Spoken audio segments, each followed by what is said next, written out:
Okay. All right, great. Well, So, I made a big batch. We figured.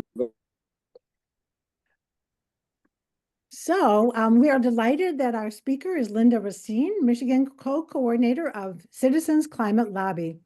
Linda's presentation will include a short interactive session with breakout rooms so we can practice the engagement and listening skills we need to advance our goals and protect our environment. We're recording this presentation, so we ask everyone to please mute yourselves and turn off your videos. If you have questions during the presentation, please put them in the chat. And my colleague, Vicki Paulson of the Michigan League's Environmental Network will consolidate the questions and ask Linda to answer them at the end of her presentation. Linda has kindly put together a list of resources, including a copy of her PowerPoint. So early next week, we'll email the resources to you with a YouTube recording of the presentation. So everyone who registered for this program will have a copy. As a reminder, the League of Women Voters is a nonpartisan political organization. The League works to increase understanding of major public policy issues, such as the importance of addressing climate change, while we still can. To further our education goal, I'm very pleased that Linda Racine of Citizens Climate Lobby will help us understand how to build bipartisan support for climate action in these very partisan times. We all need to work together to help make sure our planet is a livable place for us, including our children and our grandchildren. So with that, I'm pleased to turn the program over to Linda. Well, thank you, Sandra, and thank you to everyone who joined tonight for the conversation. Our goals, first, we're going to look at why bipartisanship matters. And then we'll explore some strategies for how do we find common ground. And finally, we'll look at how we can use these strategies when meeting with legislators, community leaders, colleagues, friends, and family members. And friends and family might actually be the toughest. First, a little bit about my background. If you're not familiar with Citizens Climate Lobby, it's a nonpartisan, and I underscore that, nonpartisan, grassroots organization primarily focused on national policy that will make the maximum possible cuts to climate pollution. We meet with our national members of Congress at least twice a year, sometimes in districts, sometimes on Zoom, but in June, we're face-to-face in DC. And last June, there were about 1,000 of us from across the country, and we had met with 436 offices that day. It was a great day. Organizations play different roles in this climate movement. CCL works to create such a groundswell of support on all sides of the aisle that members of Congress and legislators will have no choice but to take action. We work to build that support through lobbying, grassroots outreach, engaging community, business, and organizational leaders, through print and social media, and by growing our volunteer base. There are about 370 chapters and over 230,000 supporters in the US, and even more in countries around the world. In Michigan, we have around 9,000 supporters organized into 18 different chapters. And 3 of those are at universities. We're pretty excited about that. We work very hard to build respectful, trusting relationships on all sides of the political spectrum. And members of Congress are usually glad to see us coming because we're polite, appreciative, and we're prepared. We bring them useful information and genuine offers to work collaboratively. I'd like to play a short clip that shows the impact of that kind of relationship building. At our most recent conference in December, it was then Senator-elect John Curtis, now he is a senator, a Republican from Utah, was one of the keynote speakers. And here's what he had to say. I wish that we were all in person. There's so many of you I know and enjoy. And before I even say anything, I'm just going to give a big shout out to my folks in Utah. If you're not from Utah, this is when you're all jealous. Of course, we have our beautiful landscapes, our beautiful outdoors. And my first year, when I was elected to Congress, the folks from CCL reached out to me, and I had been the mayor of Provo, and we'd worked really hard on things like clean air. And I thought I was pretty good at a lot of this. And so we went on a hike, and as it turns out, I don't remember the exact hours, but it was over 8 hours our hike. It was a long hike. And I got to know a lot of people from CCL. And during that hike, they asked me a super interesting question. I told them what I was doing for clean air in Utah and listed quite a few things and what I thought were quite a few accomplishments. And somebody in the group said, "Yeah, but what are you doing about carbon?" And if I'm honest, it caught me off guard. I had spent very little of my time thinking about carbon, about greenhouse gas emissions, about climate. And in Utah, we were talking a lot about clean air, tailpipes, exhaust, and things like that. And not long after that, I found myself in Washington, D.C., caught up in quite a discussion. And if I'm honest, I was at a real loss on how to respond.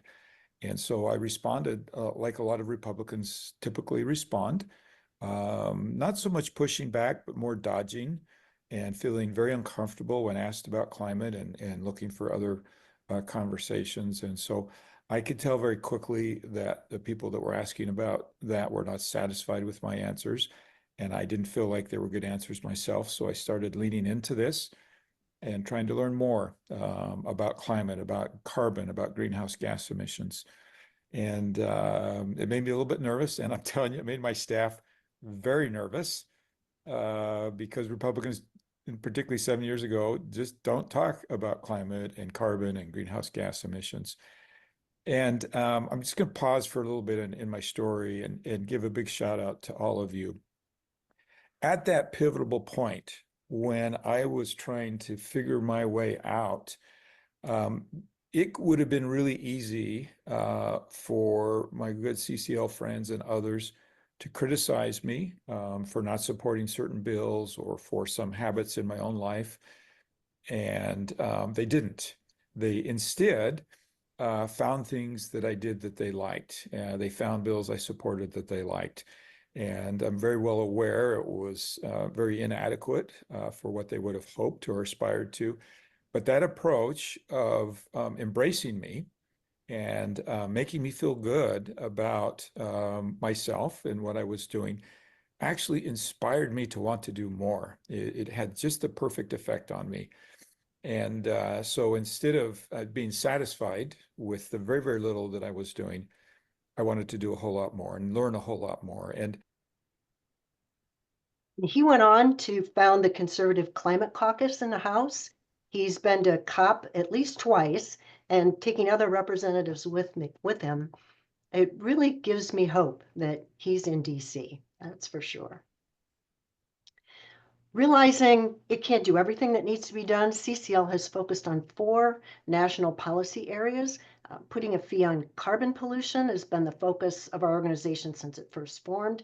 And then in the last few years, we've added 3 other high impact policy areas: clean energy permitting reform, healthy forests, and efficiency.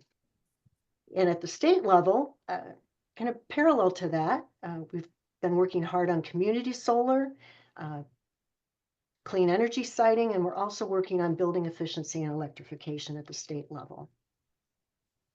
So that's a bit about us. Now let's explore that first point on our agenda. Why does bipartisanship support matter? What are your thoughts? I know, Vicki, is it possible for people to put things in the chat? What are your thoughts about why does bipartisanship matter? What do you think?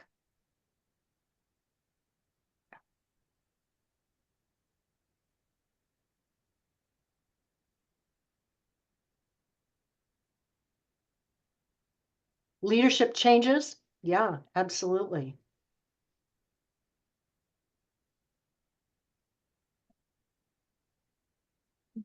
Let's go.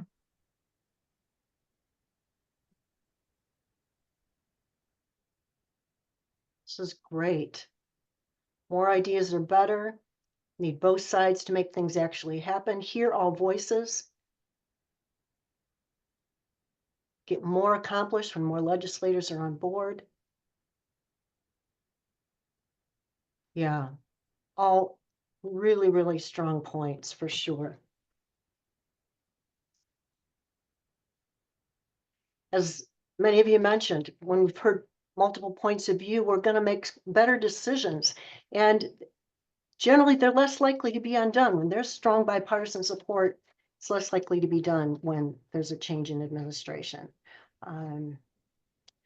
Right now we're seeing quite a few things on pause and under review in DC, and we'll see where things land after the courts and Congress weigh in. But generally, if there's broad support, it's really hard for the White House or a new governor to undo it. For example, the Inflation Reduction Act, which is certainly under a lot of scrutiny right now, but big parts of it have gained quite a bit of bipartisan support. You may be aware that last August, 18 House Republicans sent a letter to Speaker Mike Johnson outlining the importance of those energy tax credits to investments in their districts. And his response was, we've got to use a scalpel and not a sledgehammer. So we'll see what happens there. Okay, so how do we find common ground? Particularly in such a polarized political environment. You may be familiar with a motivational interviewing. It's a tool that CCL has been using for a long time, and it's described as the art of discovering the seeds of change and helping them grow. So in a climate context, it's uncovering a person's motivation for protecting and creating a livable world, and then facilitating and guiding them toward meaningful actions. Some of this content was presented in a conference last summer by one of my colleagues, John Sabin, and it really sums up some of the key points of this approach. John suggested that, I think it's easy to think of lobbying as if it were a game like tennis. A ball comes at you and you give it a good whack and it goes back in the opposite direction. As if a member of Congress might say, no, I don't support this climate policy. And we would give that a good intellectual whack, and their thought processes would go right back in the opposite direction. Oh, yes, you're right.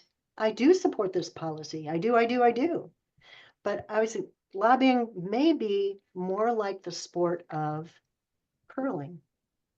Someone launches this round stone on an ice rink toward a target, and their teammates run ahead of the stone, sweeping the ice with brooms. And the sweeping is intended to subtly influence the speed and direction of the stone. And perhaps our members of Congress or state legislators are somewhat like these stones. They already have their own speed and direction, which we may not be able to radically change, but we can hopefully subtly influence their speed and direction. And motivational interviewing can show us how we might do that.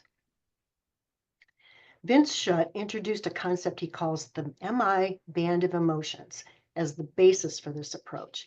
He said, it's really essential that we come from this range of emotions, empathy, acceptance, curiosity, and compassion in order to do MI effectively. In fact, if we can access these emotions, the techniques will naturally come to us. And while we may not always be able to access all of these, if we can at least bring an attitude of curiosity to our meetings, we can practice motivational interviewing. So these are worth adding to our climate action to-do list. Practice empathy, acceptance, curiosity, and compassion. Not just with our members of Congress and state legislators, but with our community leaders, our friends, our brother-in-law, because if we're going to build strong support across the political spectrum, we need everybody in.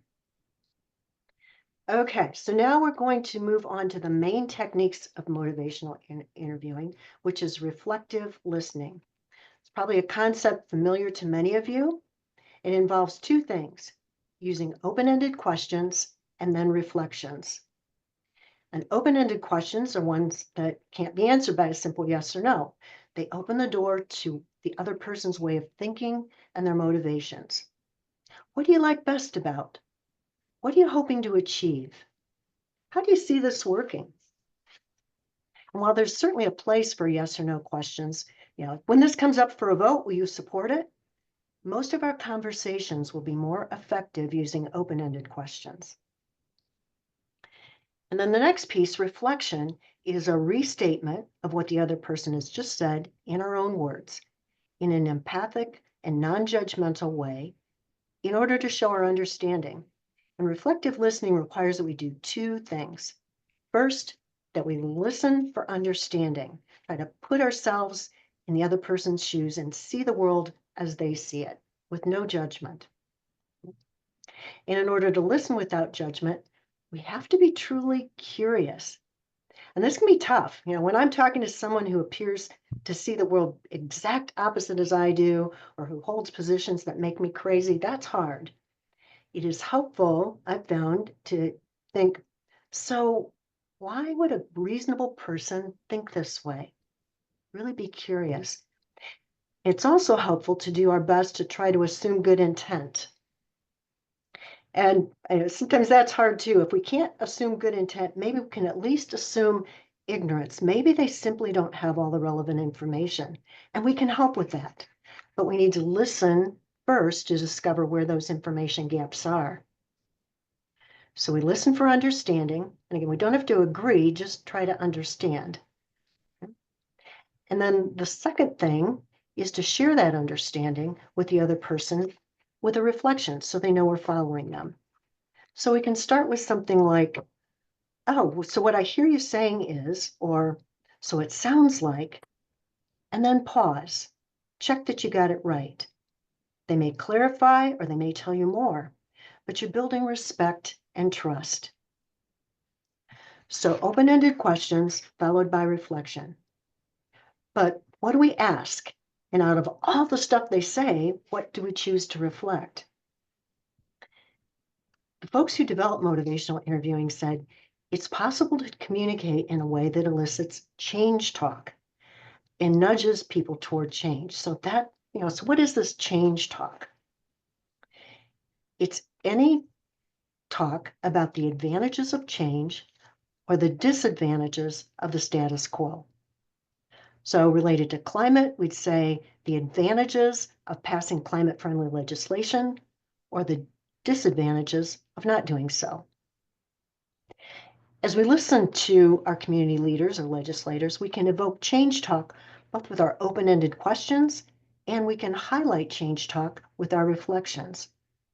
And when you think about using a highlighter, we're not really adding anything to the text, we're just emphasizing the most important points. And for us, the most important parts are those that express change talk, the advantages of passing climate legislation, the disadvantages of not doing so. So this process of highlighting some things people say and not others is really like sweeping the ice in curling, subtly directing the stone towards the target. So we can use our questions to evoke change talk. Which of these questions does a better job of that, do you think?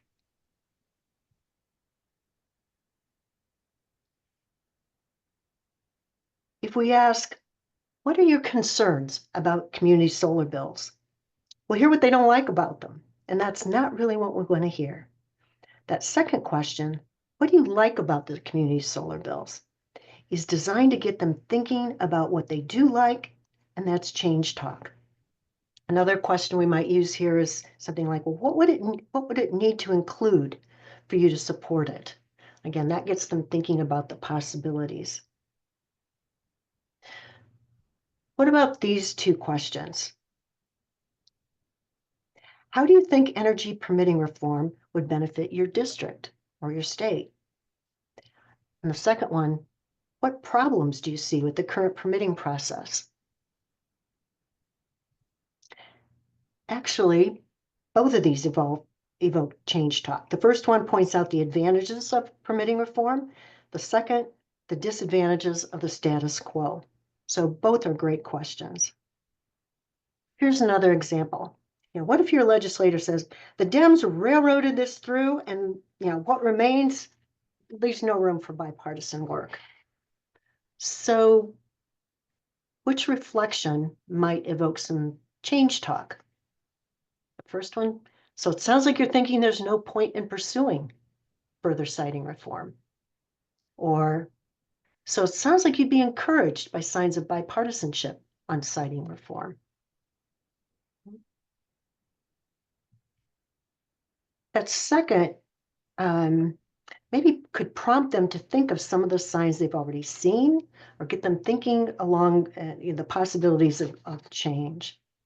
Again, subtly influencing the speed and direction of those stones.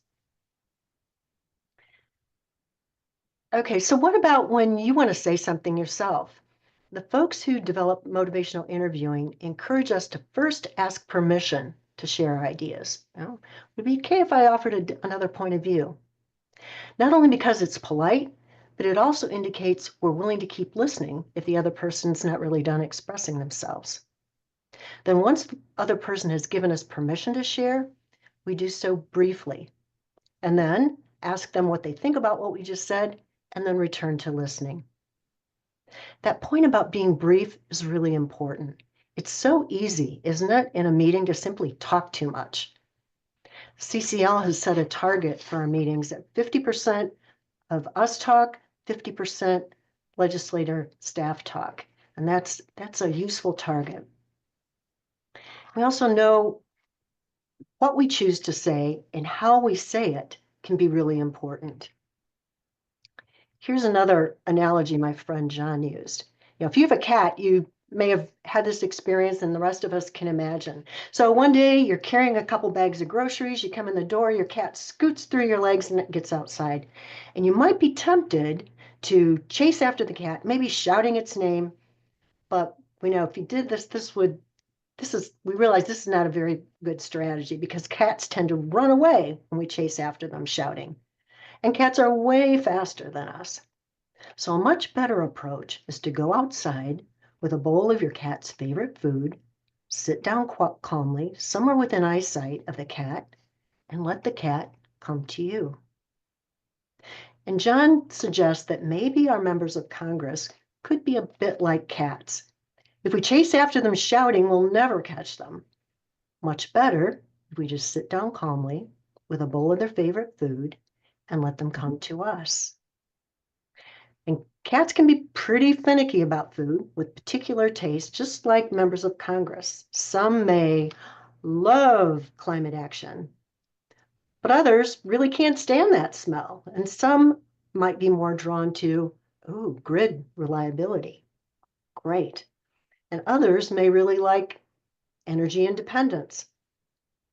You have to know what sort of food your member of Congress likes, bring that to your meetings, and then let the cat come to you. Now, that might not be a perfect analogy, but certainly knowing what is going to appeal to this particular legislator is definitely useful. And as we're building bipartisan support, we know people will be enthused about the same piece of legislation for different reasons. Like community solar, for instance.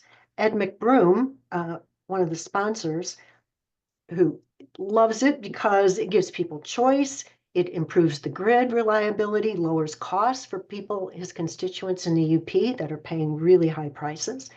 And he's a farmer. This is a potential income for farmers. Then folks maybe in Southeast Michigan or other cities might like some of those as well, but they also like that it's clean energy. And that's really important to frontline communities who are bearing the brunt of dirty air. We also know that the words we use matter. It's so easy to close ears with some of our word choices.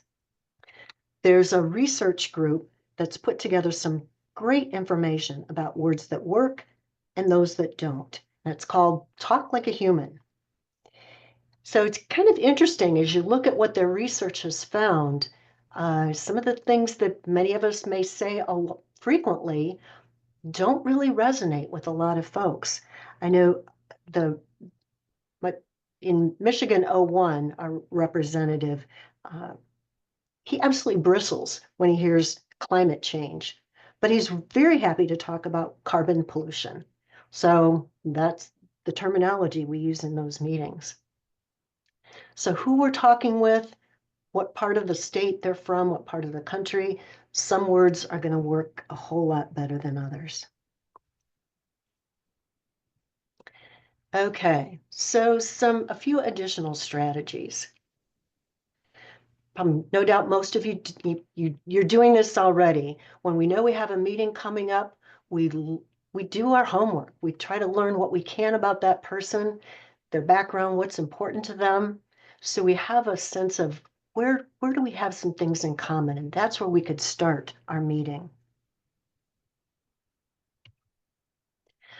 Another important concept, I think, is focusing on interests rather than positions. And you may have heard this standard mediator training story about two sisters fighting over an orange. You know, it's mine. No, it's mine. You got the last one. Fighting back and forth. Mom gets so fed up, she comes in and cuts the orange right down the middle and gives each sister half. One grates the peel for a cake she's making and tosses the rest. The other squeezes the juice and tosses the rest. And the obvious moral is, gosh, if they had just taken a moment and talked with each other, asked what each other needed, they both could have gotten a lot more of what they needed. So the idea here is to focus on interests, goals, rather than the position that people take, rather than butt heads over, oh, I think we should do X, I think we should do Y. What are you trying to achieve? What are your goals? What are they accountable for? What risks do they see? And understanding the concerns behind the position, that really opens the door to some very creative problem solving. And sadly, wow, don't we see a lot of this position-based problem solving in government? There's a problem. Well, here's the solution, what I think we should do. Then people defend that, get entrenched, use manipulation, power plays, till either there's a compromise or somebody caves and the other side wins, rather than really listening to what are we trying to accomplish here? And are there ways that we can all get more of what we see as important in that legislation? So focusing on interests asks us to first listen actively and then affirm any common ground we hear. So it sounds like we agree. And then if there are pieces where we don't quite agree, we could summarize that. And it sounds like you're also thinking X. And then ask an open-ended question to learn more. How do you see that working?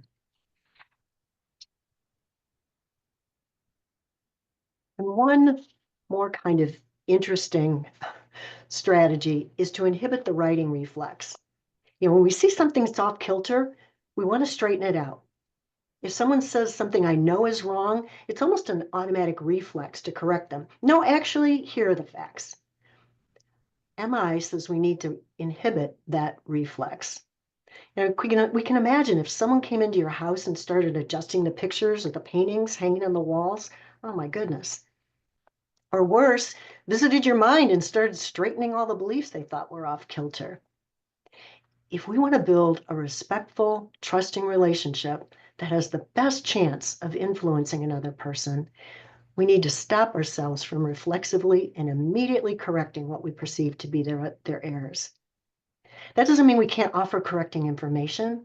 We just need to do that carefully. Because this is the kind of conversation we want to avoid. We know we're unlikely to change the other person's mind. In fact, more often they've just become more dug in. This is what we're going for. Very different from a debate. So, covered a lot of territory. We want to budget some time for practicing. Now, we're going to do a couple of rounds. The first round, we're going to practice arguing, fighting. Okay, so listening is not allowed. Instead, the point is to try to prove your point. Okay? And so the way this will work, we'll be in great breakout rooms of about 3, maybe 4 people. And first, pick a policy area that you can argue about. Maybe line 5, community solar. And if one of you in the group would play the role of the legislator who is opposed, and the others take the role of advocating for the legislation. So take me We have 56 participants. And if you divide that by 3, that's 18 rooms. 18 rooms. So let's get 18 rooms set up.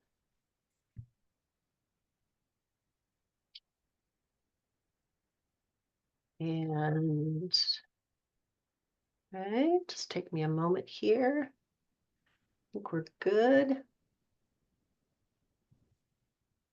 All right. Yep, I think we're good. And 5 minutes. So we'll budget 5 minutes for this, which isn't a lot of time. So pretty quickly pick out the policy you want to have a fight about. And again, no listening, just argue your point. And let's see how that goes. And we'll come back and debrief that, okay? All right, here we go.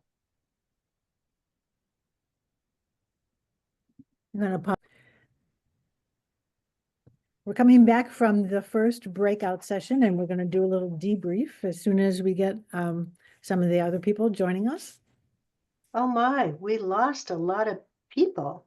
Oh, People you mean that- they just left the meeting? No, they just haven't come back yet. Or no, oh, so she got kicked out of the whole meeting. Well, maybe they didn't want to play. Oh no, here they are. Yeah. There we go. Yay! Thought we lost a bunch of folks. All right. So how did that feel, getting into a good fight? I can say it was one of the easiest things I've ever had to do. It seemed absolutely natural, unfortunately. Yeah, it is the default setting, isn't it? Others, how did that feel? We didn't have enough time. Oh, yeah. For me, it's not comfortable. I don't enjoy arguing and debating. I mean, I have definite opinions, but I don't enjoy arguing. So it's never comfortable. Yeah. So you felt uncomfortable. Others maybe also? It I felt felt like- really unproductive. Okay. I felt that I couldn't listen because I was too busy framing what argument I was going to make next. Well, we do that a lot, don't we? Rather than listen, we're getting our comeback together. Mm-hmm. I kept thinking I should have been better prepared. Yes. Yeah, if we're going to do a good fight, we need proper ammunition, huh? Mhm. I actually played the role of the legislator, and it was pretty easy to just keep saying no. I mean, no. But harder to get to somebody who's like that, though. Uh-huh.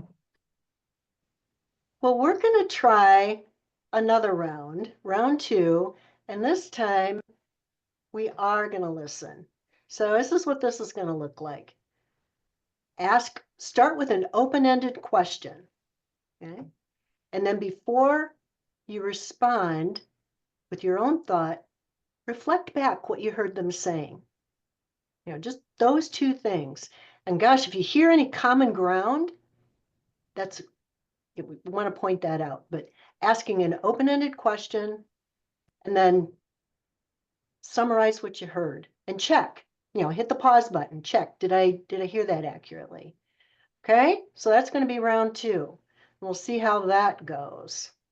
I think we should pause now on the recording. Okay, so It was hard. It was hard. Difficult, yeah. I don't know. I thought it was easier than the previous meeting. I mean, we talked a lot more depth, maybe because we were just getting to know each other more, but I think it's really good to repeat what the person is saying. I think that's really helpful. It's a good skill to learn. Mm-hmm. Yeah, I thought it was easier too. And yes, it's easier than arguing. It's you can ask questions and bring up stuff that way. Mm-hmm. It seems like it's a route to possibility. Yeah, that's what I felt with our conversation was we decided at the end that we all needed to learn more about what the community solar was about even though we had opinions about it, we just needed to learn a little bit more. So, yeah, I thought it was more positive. Yeah, Carrie, you have your hand raised? Yeah, I'll second what Ann just said. Marge and I were the only two in our room, and we decided to focus quickly on wind because we um we we just had more knowledge at that point, or that's more focus in our areas. So Marge took the legislator con position, and she immediately came up with 3 issues that her constituents were concerned about, which were the noise of wind farms, the animal bird strike deaths, and the marring of the landscape, i.e. being ugly. So I repeated that back to her, but we really didn't know how to address that concrete information. You know, I thought, well, what if they developed less noisy, you know, we didn't know how they monitor the noise level, number one. But anyway, that's what we did. But what your conversation did do is create some understanding. Yeah. Okay. So these are the things, these are the issues, these are the things we need to figure out if they're legitimate concerns. And a lot of times they are, right? When we listen, we hear it's not all just people being stubborn, but people have real legitimate concerns. And when we understand what those are and kind of the why behind that what, then we can start thinking creatively about how we might address that. It would also give us more opportunity for follow-up, because if neither of us has the answer in the conversation, then you've got an in for saying, I found something that answers what we were talking about. And Yeah. Exactly. Let's get back on that. Yeah, great point. Yeah. But feel more like you're on the same side of the table rather than, you know, kind of button heads. But it can be harder.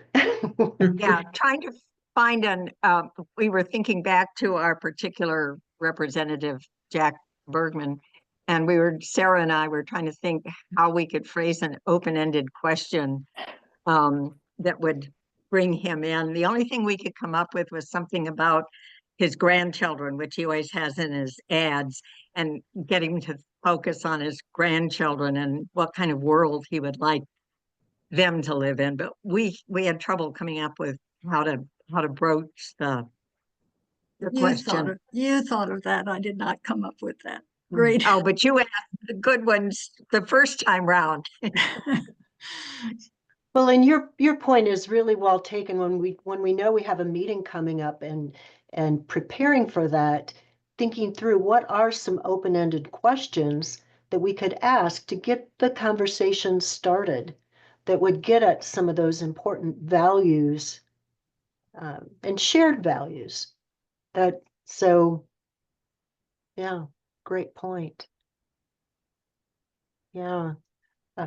Yeah, just as last time, I felt it emphasized again the importance of being prepared and really knowing the information, because I didn't feel like I knew enough to, and it's not that you necessarily want to argue, but that you want to know what all the arguments are, so that you can kind of shift things in the direction you want in a subtle way. But you have to know the facts. Yeah. Takes some work. Yeah, I would like to have some work. I would like to have some material, and hopefully you have some in your resources, Linda, about, you know, what's an open-ended question? How do you ask those? How do you reflect back? And then how do we affirm common ground? Because those are not natural for me to do any of those. Yeah. Yeah, it definitely takes some focused listening, doesn't it? To put aside what our comeback is going to be and really listening for, so where are they saying something that we're on the same wavelength there? and to start there. So it sounds like we're agreeing about this, or it sounds like this is really important to you. And it's important to me as well. Then if there's stuff that we have different points of view, then, and it sounds like you're looking at this this way. And what are your thoughts about that? Ask that open question to explore more. One of the beauties of reflecting before responding is it not only does it help the conversation, but it gives us a little bit more time too. It buys time for us. Want to maybe just summarize this so we have time for some more general Q&A. Some of you said, that first conversation was really uncomfortable. And we can let our gut kind of guide this in a way. If we're in a conversation and we're feeling tense or feeling like this is really going nowhere, it's a good time to think, well, not that they're being bullheaded, but maybe I'm not approaching it in the most effective way. So it can be like a signal that, ooh, if I'm tense, maybe it's time to step back and do a reflection. Just summarize what we heard. And that can take the conversation to a much healthier, more collaborative, more productive level. Just that simple act of summarizing and checking that we got it right. So we've got just a few minutes left. I don't know what other questions people have had that maybe got in the chat. Yeah, if you have questions for Linda, you can put them in the chat. We have a fairly small and easy to manage group here. So if you just want to raise your hand, you can ask questions that way.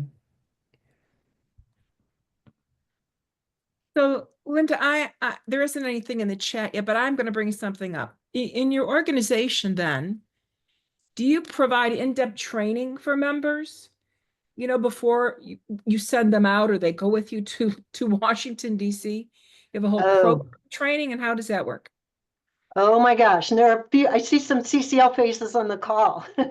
Yes, huge amounts of training. Hours and hours and hours. Some of it's online. New volunteers get a lot of training. And then when we go to Washington, sometimes there are folks there that students who this is their first time ever lobbying. So we spend 2 days before we go to the Hill just getting trained. And everyone who lobbies does go through this motivational interviewing training. It's called climate advocate training, with lots of practice. Then the other thing we do is, develop our meeting plan. What's our goal?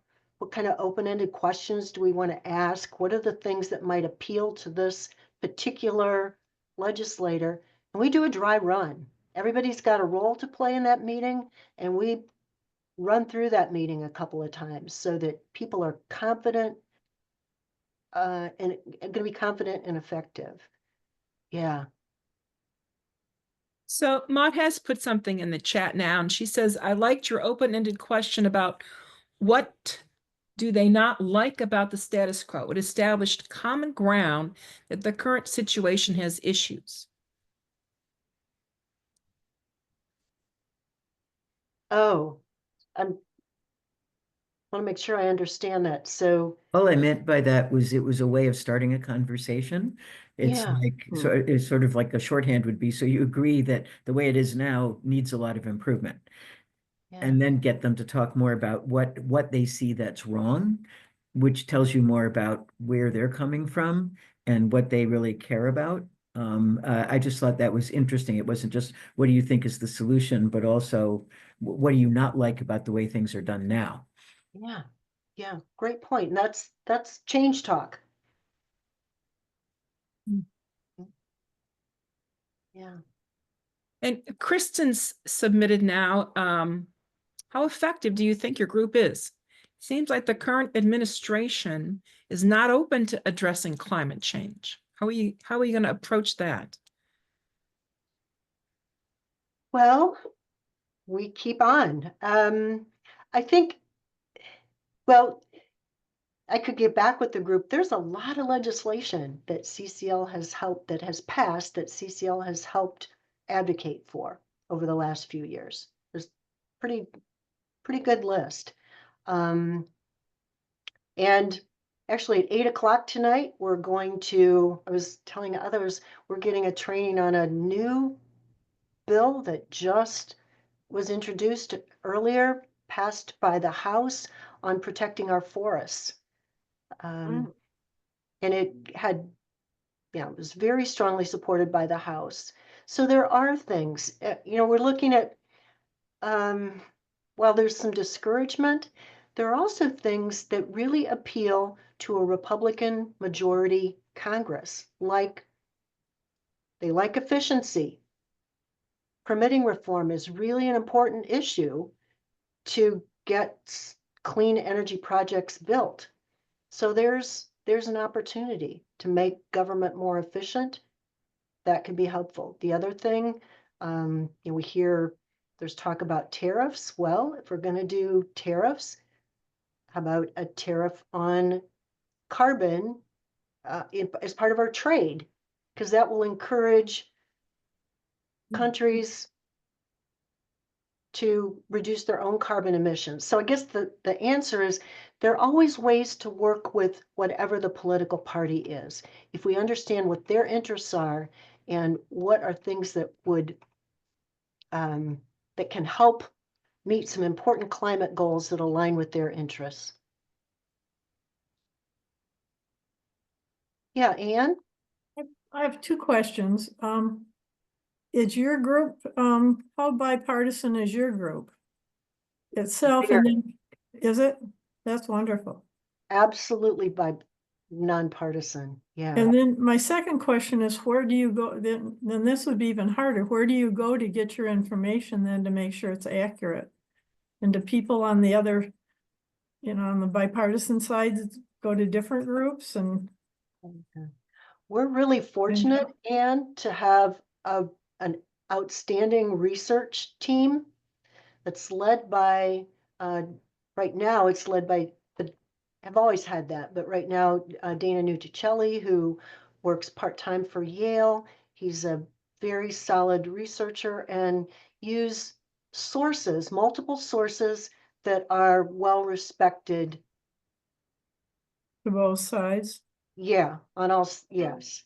So, yeah, and that's the, like if we look at if we get information about modeling, our research department has looked at multiple models that have good credibility in the scientific community. Yeah. So that's critical for sure. So it looks like we have time for one more question. Yeah, there was a question here about community solar. If you could give an update on that. And does CCL plan to lobby for community solar in state legislation this year? We do, we will. We've been working hard on it, as some other groups have too. The last I heard is that there are new sponsors ready to reintroduce it in the House. And I believe Senator McBroom and Senators McBroom and Irwin are planning to reintroduce it. But right now they're getting organized in Lansing, right? So I haven't heard that it's been reintroduced yet, but when it does, we certainly will be working hard toward it. Well, Linda, thank you so much. I hope you'll keep us informed, and I hope your resource links also has a way for anyone who's interested to get involved more with CCL on this is learning, at least the training sounds like it's worth joining to be able to learn to talk in a way that's inclusive. So once again, thank you to Linda Racine of the Citizens Climate Lobby. And also I want to thank Vicki Paulson, who is our excellent question person, and Judy Karanjeff, and Paula Bowman, and Denise Hartsow. No, how did I say that, Denise? Hartsow, for hosting this presentation. So much appreciated, and thank you all for coming. Thank you so much. Thank you. Bye. Bye-bye.